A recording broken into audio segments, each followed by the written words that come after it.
Hey you all, Carpetbagger here, coming to you live from the South, more specifically the wonderful city of Memphis, Tennessee. So much history, so many interesting things here in Memphis. We're gonna just kind of walk around Memphis today and experience some of the amazing things. And first, I wanted to start our day out with one of the most iconic bits of Memphis history, and that is the Peabody Ducks.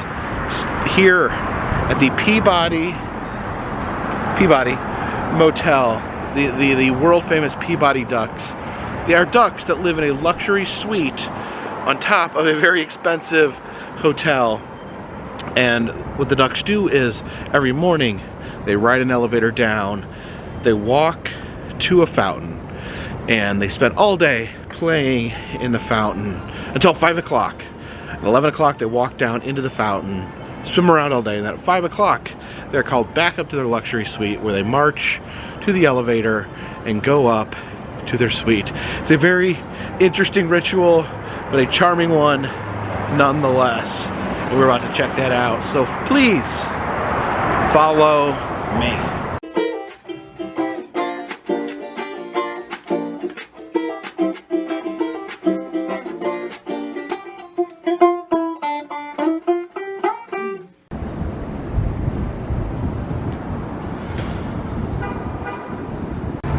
All right, let's head into the front of the Peabody here.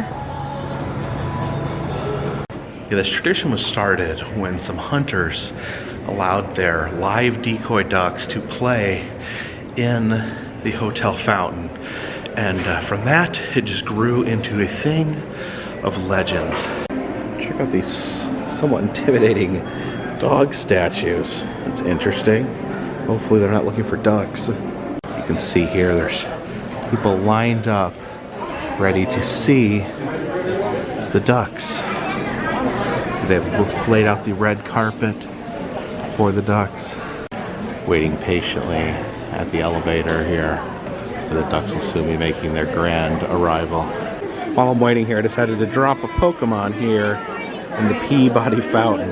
Good morning and welcome to the Peabody Memphis, the South's Grand Hotel, where the world famous ducks march from the rooftop down to the lobby and back every single day. I will train those ducks to march up a red carpet all the way to the lobby fountain every single morning at 11 o'clock. All right, the Duck Master is going up to the Duck Palace to retrieve the ducks.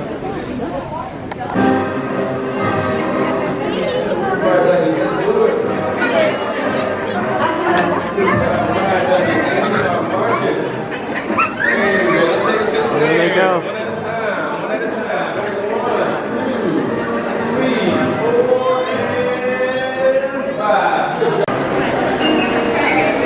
There they are, frolicking in the fountain.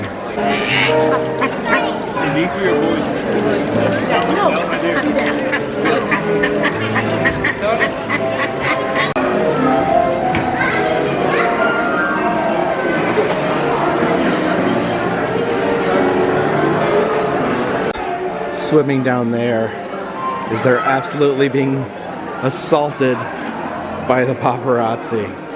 Oh wow, check out the house phones here. This place is swanky. Now here at the Peabody Hotel they actually do have a little miniature museum with some items from the Peabody's history.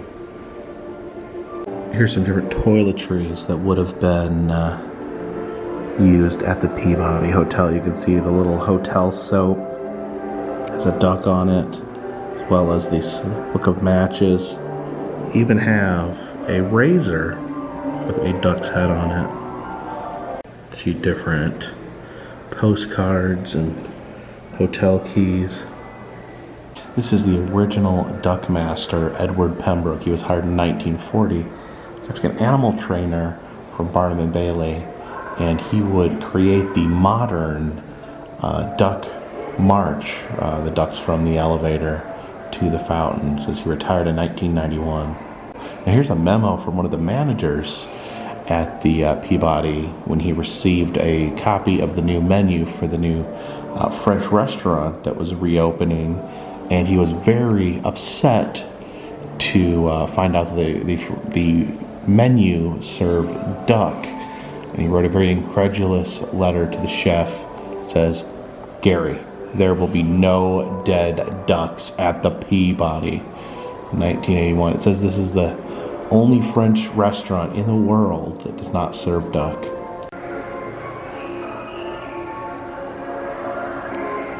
Looks like the ducks are having a little bit of lunch here. Hey, don't. Check this out. They actually have a little walk of fame, but instead of human prints, they use duck prints. And look at this. The king of Memphis himself, Elvis Presley's duck prints. Here is the Kooky Canuck. This is a restaurant that is famous for having a food challenge. See, they have a 4-pound Cucamonga burger.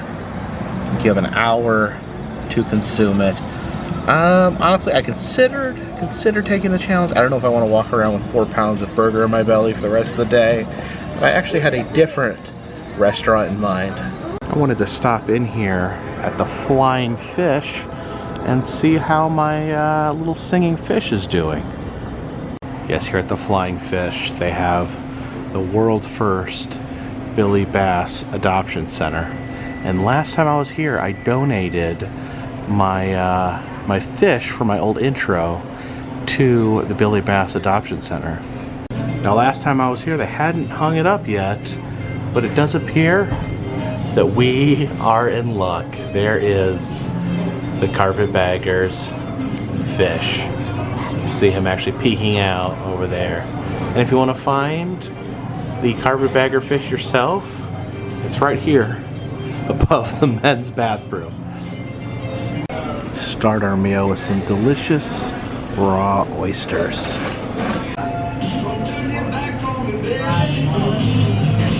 So good. Now the catfish here is absolutely amazing, but I wanted to try something a little different, and I may have gone a little bit overboard. I got the whole fried snapper.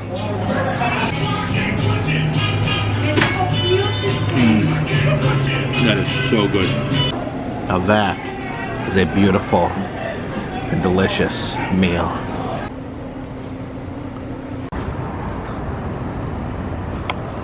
Check out this unusual monument here. The Heroic Hooker. This is the mansion, one of the many brothels that lined the Grotto Avenue when prostitution was legal in the 1800s, stood here. It was the home of Madam Annie Cook, who died treating victims of yellow fever epidemic after she turned her house into a hospital. She turned her house of ill repute into a hospital and was buried in Elmwood Cemetery. She is the Heroic Hooker. Now let's have some midday fun in Memphis' entertainment district, Beale Street. Beale Street's pretty quiet right now. Normally you would have armies of drunken maniacs roaming the street, but right here in the middle of the day, it's actually pretty quiet. Quiet enough where I can walk right down the middle of the street. Now this is A. Schwab's, an old general store, and there's a legend that goes along with this. So the owner of Schwab's would sell shoes, and he would place them out on tables outside in front of the store, and people would steal the shoes. So we thought the solution to stealing the shoes was to just put one of the shoes instead of the whole pair. Because if you steal one of the shoes and not the whole pair, you got nothing, because you can only use it on one foot, unless you only have one foot. But so you began putting out one shoe instead of the pairs, and someone stole a one shoe. This was over 100 years ago, and apparently they decided they would draw out the thief, the shoe thief, by placing the other shoe out, and so the crook would naturally return to the scene to try to steal the other shoe, and then they would have him finally. And it sat out here for over 100 years. They still have not found the crook, but it is supposedly the shoe is still inside of Schwab's.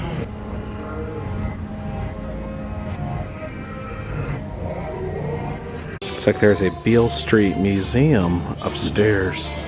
There's a human leg, and there is a decapitated head. Here's some of the old shoes that they would have sold. And here it is, the legendary shoe. That's interesting. Why would they have two drinking fountains in near proximity to each other? Here we have lady mannequin Elvis. Oh my, look at those eyes. That's haunting. Now, is this establishment, is it named Pig? Is it called Pig? Is that the name? They have these painted guitars that are dedicated to various musicians. I am not sure who this is. Which famous musician was a four-eyed demon? I don't know if that's Robert Johnson after he traded his soul. This is Dyer's Burgers right here. Unfortunately, I've already eaten lunch, but it's been open since 1912, and they have not changed the grease that they cook the burgers in. So when you are eating those burgers, you're eating over 100 years worth of deliciousness. It's a gift shop called Strange Cargo, and there's some very interesting murals up there on the top of the store. This mural here states that there's a Circus Casino in Memphis. I'm pretty sure that's not something that exists anymore. I do know of Circus in Las Vegas. There's a Johnny Cash guitar.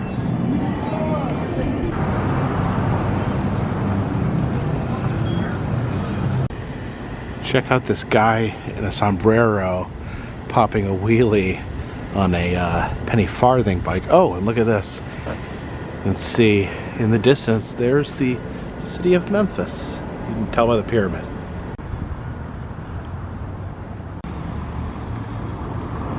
So there are some things further out in Memphis that I did want to check out today. So we're gonna hop in the car and take a little drive.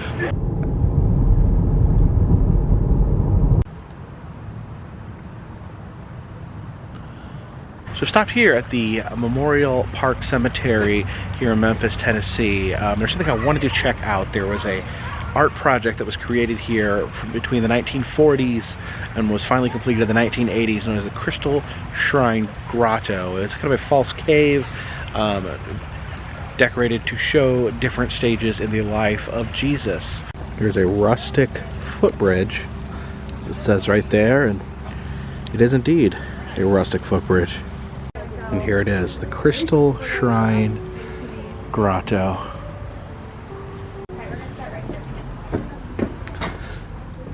Oh wow, this is very impressive. Check this out. Here is their nativity scene. And I do see that that baby Jesus is a plastic doll, while the rest are concrete statues. So sadly, that means that most likely baby Jesus was stolen at some point. For some reason, stealing baby Jesus is an obsession of hooligans. Just look at the ceiling. We have these artificial stalactites, different types of rock, all bound together to form the ceiling. And this sculpture is called Jesus in the Temple. Oh wow, you can see the different art styles and the different tableaus. This is a Sermon on the Mount. This one is called The Raising of Jairus' Daughter. That is not one that I'm personally familiar with. If you know what that is, please leave a comment in the comment section. This is The Transfiguration by David Day. The Prophet Elijah, Jesus Christ, and Moses carved in wood. Very interesting sculpture right there, especially the Jesus sculpture. You can see he's made out of stone or concrete, but his hair is made of glass. Here is Zacharias up a tree. There's Christ in Gethsemane.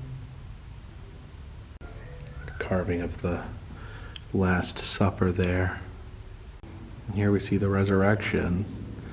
There's an angel there. You can see Jesus ascending to heaven. Just an absolute amazing display here. See, this crypt here has some very interesting faces on the door. And if you look in the back of the crypt, there is almost like an ancient Egyptian style mural in the back. Huh. This here is what's known as the Abraham Oak. It's like a walk-through wooden sculpture.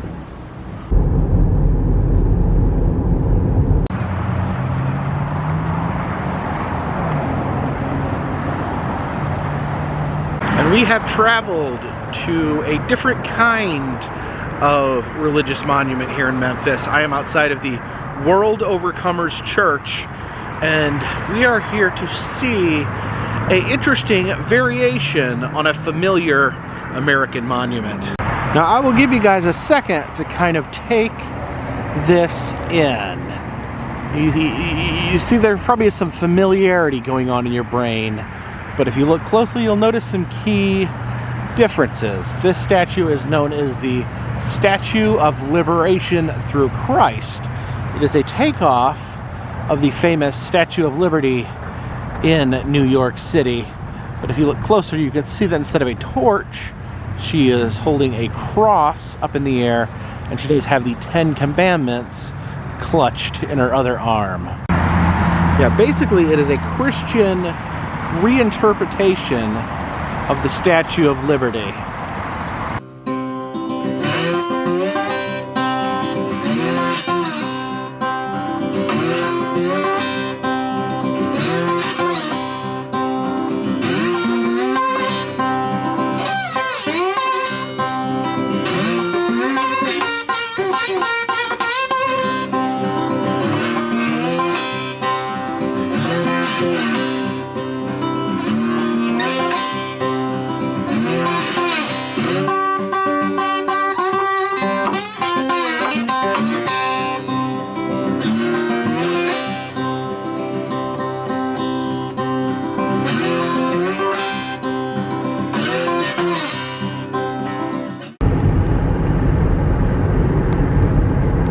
So we have returned to downtown Memphis because I decided that I really wanted to say goodnight to those Peabody Ducks.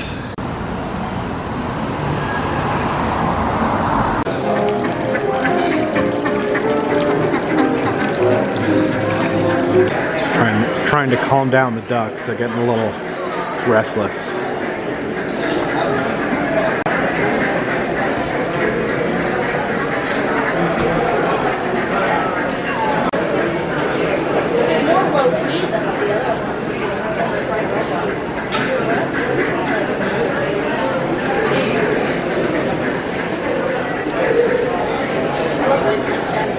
There are stories of visiting presidents consecutively, from Mary S. Truman all the way to George W. Bush.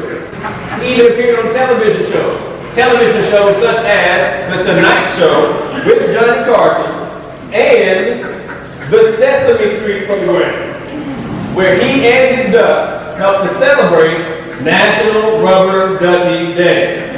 Here we are marching. There we go. Let's get to the elevator. There we go. Good job. There we go. Good job there. Now we're going to take it to the house. Right, let's take it to the house. Take it to the house. Right, ladies and gentlemen.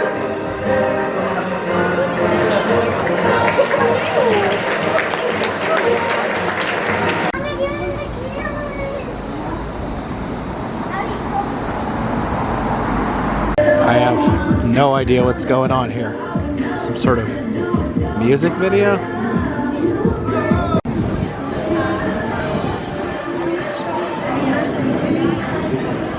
Appreciate you guys joining me here today in Memphis, Tennessee. We have seen some wonderful and amazing sights.